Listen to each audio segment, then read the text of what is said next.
నిఘా తెలుగు టీవీకి స్వాగతం.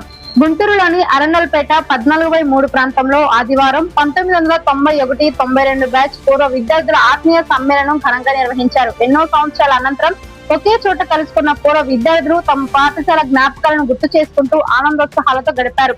ఈ కార్యక్రమంలో పాల్గొన్న విద్యార్థులు తమ విద్యార్థి దశలోని అనుభవాలు, గురువుల బోధనలు, స్నేహితులతో గడిపిన మధుర క్షణాలు పరస్పరం పంచుకున్నారు. పూర్వ విద్యార్థుల మధ్య స్నేహ బంధాలను మరింత బలోపేతం చేయడంతో పాటు సామాజిక సేవా కార్యక్రమంలో భాగస్వామ్యం కావాలని నిర్ణయించుకున్నారు. కార్యక్రమానికి హాజరైన అతిథులు పూర్వ విద్యార్థుల ఐక్యతను అభినందిస్తూ ఇలాంటి సమావేశాలు తరచూ నిర్వహించడం ద్వారా పాత అనుబంధాలు మరింత బలపడతాయని పేర్కొన్నారు. అనంతరం సాంస్కృతిక కార్యక్రమాలు, సన్మానాలు మరియు ఆత్మీయ విందులతో కార్యక్రమం ముగిసింది.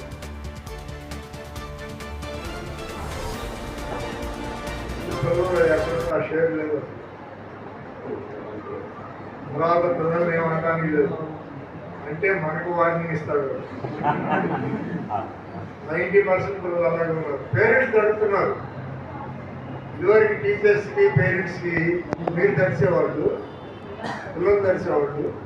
ఇప్పుడు పిల్లలు పేరెంట్స్ నడిపిస్తున్నారు. మనం చేశారంటే కంప్లైంట్ ఇస్తున్నారు, అందరూ కంప్లైంట్ ఇస్తారు, మనం తర్వాత చూస్తాం. అట్లాగే నాలెడ్జ్ కూడా తక్కువగా ఉంటుంది. అక్కడ మీ నాలెడ్జ్ సుబ్రహ్మణ్యం చెప్తున్నాడు, మన నాలెడ్జ్తో పోల్చుకుంటే మన పిల్లల దగ్గర అంత నాలెడ్జ్ ఉండదు. సబ్జెక్ట్ పరంగా ఏమైనా వచ్చాము కానీ మిగిలిన విషయాల్లో వాళ్ళంత నాలెడ్జ్ ఉండదు. అందువల్ల చాలా వరకు మీరు పిల్లల Lastly, I felt very glad because I am remembering the marriage days of me by seeing all of us.